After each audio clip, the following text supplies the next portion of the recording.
6 గ్యారంటీలు గాలి కొదిలేశారా question mark. Congress ఇచ్చిన హామీలను మూసిలో కలిపేశారా క్వశ్చన్ మార్క్. గాంధీ భవన్ లో పాతరేశారా క్వశ్చన్ మార్క్. మీ వైఖరి ఏంటో తెలంగాణ ప్రజలకు స్పష్టంగా తెలియజేయండి.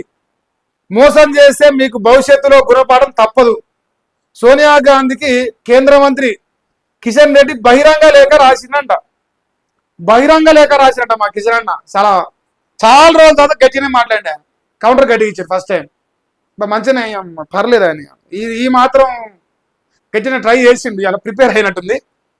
ఆరోగ్యాన్ని గాలికి వదిలేసారు. అది ఓపెన్ సీక్రెట్ ఇగో కనిపిస్తాను.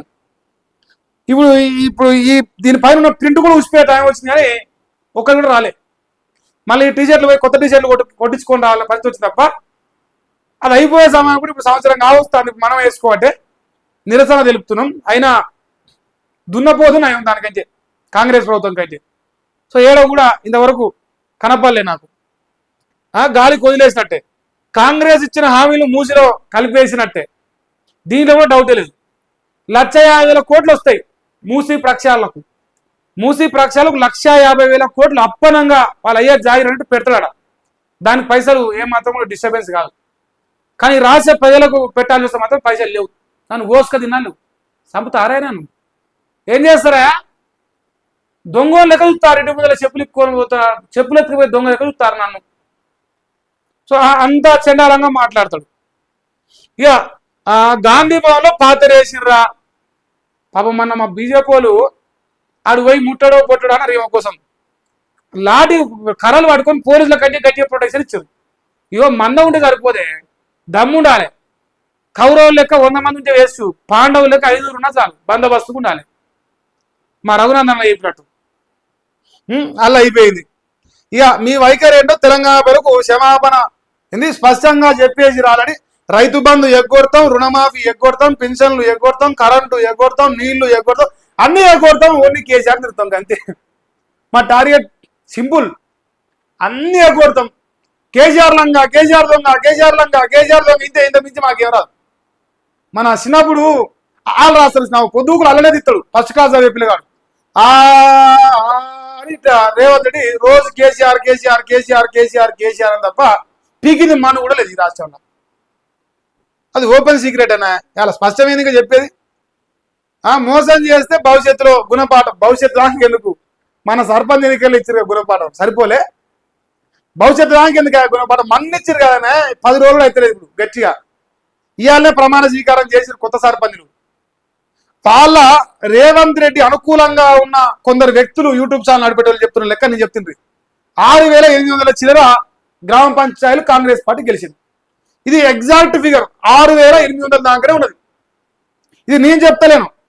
రేవంత్ రెడ్డి కాంగ్రెస్ సర్కార్కు వీరాభిమానిగా ఉన్న ఒక యూట్యూబ్ ఛానల్ లేటెస్ట్ డేటా 8,337 తొక్కలో ముచ్చటది. కేసీఆర్ డైలాగ్ అన్నా, ఫ్యూచర్ సిటీ తొక్కల సిటీ అన్నాడు. దాన్ని నవ్వుకొని వచ్చాను. ఏది నీ అమ్మ ఏ డైలాగ్ రా అనుకున్నా. రేపు అది వైరల్ అయితే ఖచ్చితంగా నాకు తెలిసి. తొక్కల సిటీ అని వేసి ఇజ్జత్ తీసిపడేసింది రేవంత్ రెడ్డి. అది కథ. భవిష్యత్తు దాకా అవసరం లేదు. ఇప్పుడు ఆల్రెడీ గుణపాఠం చెప్పిర్రు. సర్పంచ్ ఎన్నికలు కనపడది. ఇక రేపు ఎంపీటీసీ జెడ్పీటీసీలో పార్టీ సింబల్ ఉంటాయి. అప్పుడు సచ్చుడో బతుకుడో ఇక ఏ కట్టో అప్పుడు తెలుసుకోవాలి. అప్పుడు డిసైడ్ చేసుకోవాలి రేవంత్ రెడ్డి. సోనియా గాంధీకి బహిరంగంగా లేఖ రాసినట్టు. మరి ఆ లేఖ సారాంశం అయితే ఇక్కడ రాసిరా. ఆరోగ్యాల పైన ప్రధానంగా ఫోకస్ చేసి కిషన్ రెడ్డి గారు దంచేసింది ఇలా first time after long gap. Kishan Reddy is back అనిపించింది నాకు. అంటే కేసీఆర్ ఇన్స్పిరేషన్ తీసుకునేవి ఇలా. ఈ అవ్వ కేసీఆర్ మా పెద్ద గురువు. ఎందుకంటే ఈయన అప్పట్లో ఆయన బ్యాచ్ అని, పేమెంట్ బ్యాచ్ అని ఎప్పటి నుంచో కామెంట్ ఉన్నది. సో మరి కేసీఆర్ నుంచి ఏమైనా గురువు గారి నుంచి నేర్చుకొని ఏమైనా రాసినది ఇలా. కానీ కిషన్ రెడ్డి అయినా బాగానే ట్రై చేసింది ఇలా. అదొకటి. తర్వాత ఇలా పొద్దుగాల నుంచి సోషల్ మీడియాలో ఒక వీడియో వైరల్ అవుతుంది. ఈ వార్త ఒకసారి నేను చెప్పే ప్రయత్నం చేస్తా. గాదె ఇన్నేను అరెస్టు చేసి తెలంగాణ రాష్ట్రంలో యాక్టివిస్ట్గా ఉంటాడు ఆయన. So BRS plus communist favoured ఆలోచన. సరే బీఆర్ఎస్కు దగ్గర మనిషి ఒకప్పుడు, అయితే ఇప్పుడు అంత ఏం కాదు నాకు తెలిసి. అయితే ఈయనను అరెస్టు చేసి ఎన్ఐఏ వాళ్ళు వచ్చి అరెస్ట్ చేసిరు. నేషనల్ ఇంటెలిజెన్స్ ఏజెన్సీ అనుకుంటా. సో వాళ్ళు అరెస్ట్ చేయడానికి ప్రధానమైన కారణం ఏంటంటే మావోయిస్టులతో సంబంధాలని ఆరోపణలు వచ్చినట్టు ఆయన పైన. ఇప్పుడు మన మావోయిస్టు భావజాలంతో నేను అర్బన్ నక్సలైట్లు అని చెప్పుకుంటున్నా కొందరు మూతబర్లు లెసలెసే గుర్తున్నారు ఛానళ్ళలో. ఎందుకంటే ఈయన గారి ఎంగిల్ మెతుకులు లేకపోతే ఆ ఛానల్ లేవు కాబట్టి ఓపెన్గా చెప్తున్నా. ఈయన ఎంగిల్ మెతుకులు లేకపోతే ఆ ఛానల్ నడవవు కాబట్టి ఈయన వీడియోలే 5,000 4,000 వెళ్తాయి కాబట్టి అటువంటి అర్బన్ నక్సలైట్లు బాగానే నడిపిస్తారు. అరెస్టు చేయడం ప్రజాస్వామ్యంలో దేశానికి రక్షణ విషయంలో వాళ్ళు 100 చర్యలు తీసుకుంటారు. దేశం బాగుండాలి వాళ్ళ టార్గెట్ అంతే. ఇవ్వడానికి ఎక్కడ కావాలి మనకు, అసలు దేశం బాగుండాలి. ఆ నిర్దోషం తెలిస్తే బయటకు వదిలిపెడతారు. కానీ ముందరే అంటారుగా పొద్దున ఊక ముందుగా జడిపినట్టుగా ఒకటే వాగుతా ఉన్నారు. ఆ వాగే సన్నాసులకు ఒకసారి మన కౌంటర్ కొడదాం చూడండి. గాదే ఇన్నయ్య అరెస్ట్ అయ్యిండు. మావోయిస్టులతో సంబంధాలను ఆరోపణలు వస్తున్నాయి. ఇటీవల అమిత్ షాకు వ్యతిరేకంగా కామెంట్ చేసిండు.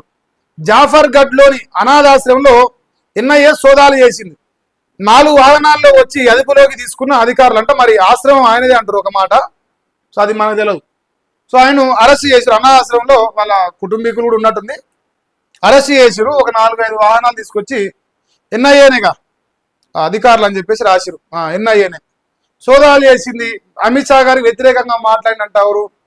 ఇంకోటి మావోయిస్టులకు అనుకూలంగా ఉన్నారంటారు, మావోయిస్టులతో సంబంధాలను అంటారు. ఇవన్నీ విషయాలు నీకు తెలుస్తారు అంతే కదా.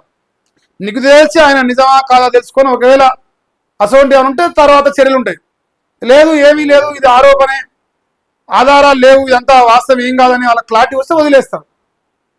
కానీ వాళ్ళు దేశ భద్రత ముఖ్యం కదా. ఇప్పుడు దేశంలో ఈ మావోయిస్టుల పైన రోజు ఎన్కౌంటర్లు, ప్రతి ఎన్కౌంటర్ అన్ని జరుగుతున్నాయి, అవన్నీ చూస్తున్నాం. సో ఈ సందర్భంగా మరి ఇట్లాంటి సమయంలో ఈయన మాట్లాడిన మాటలు కావచ్చు, ఆయన వ్యవహార శైలి కావచ్చు, వాళ్ళకి ఎక్కడైనా డిస్టర్బెన్స్గా అనిపించింది ఏమో. సో అందువల్ల వాళ్ళు యాక్షన్లోకి దిగిరు. ఊకనే అంత సింపుల్గా వాని మీద చేయరు కదా. మళ్ళీ అంటే ఎందుకు చేస్తలేరు? సో ఏదో ఒకటి కొంచెం వాళ్ళకు ఎవిడెన్స్, వాళ్ళకు ఇన్ఫర్మేషను ప్రాపర్గా ఉంటేనే చేస్తారు. అది మనందరికి తెలిసిన విషయం. ఇక ఈయన పైన అంతులేని ప్రేమలు, దేశం పైన ప్రేమ లేదు, వ్యక్తుల పైన ప్రేమలు ఉన్నాయి. దేశం ఎటు పోతుంది, దేశం ఏమాగం అవుతుంది, మరి దేశంలో వాళ్ళ పైన చర్యలు తీసుకుంటారు. మరి రేపు వాళ్ళు ఇన్నో బాంబులో దాడిలో ఏదో ఒకటి చేయకుండా అప్రమత్తంగా కావడం తప్పేం కాదు కదా. మార్చి 31, 2020 టార్గెట్ పెట్టుకురు. ఆ టార్గెట్ ప్రకారం వాళ్ళు పనిచేస్తుర్రు అని నొప్పిలేస్తుంది. ఇప్పుడు మన రేవంత్ తొలి వెలుగుల ఛానల్ రేపు ఎగురుతాయి, చూద్దాం రేపు పొద్దుగాల. ఆల్రెడీ ఇందాకనే చూసిన, రేపు రాస్తారో మరి రాయరు. సో నేనైతే ఆయన అరెస్ట్ చేయడం నేను ఒక రకంగా సమర్థిస్తలేను. సరే ఆయన ఆరోగ్య పరిస్థితులు అవన్నీ ఎట్లున్నా చూస్తున్నాను. కానీ దేశ పద్ధతి విషయంలో నచ్చినా నచ్చకున్నా కొన్ని విషయాలు మనం భరించవలసిందే, తప్పదు కదా. ఆయన మనిషి వ్యక్తిగతంగా మంచోడే, మనం రోజు వీడియోలో చూస్తుంటాం, సోషల్ మీడియాలో చూస్తున్నాం. వ్యక్తిగతంగా చాలా మంచి ఆలోచనల వ్యక్తే, కానీ లోపల ఏం జరుగుతుందో తెలియదు. బయటికి కనిపించేదే మనం చూస్తాం. ఇప్పుడు మలేషియా గారు బయటికి పెద్ద పత్రికలకు కొట్టేది, లోపల చూస్తాను కదా మన కథ ఏం నడుస్తుందో. అట్లా మరి డౌట్స్ ఉన్నాయి, వాళ్ళు క్లారిటీ చేసుకుంటారేమో.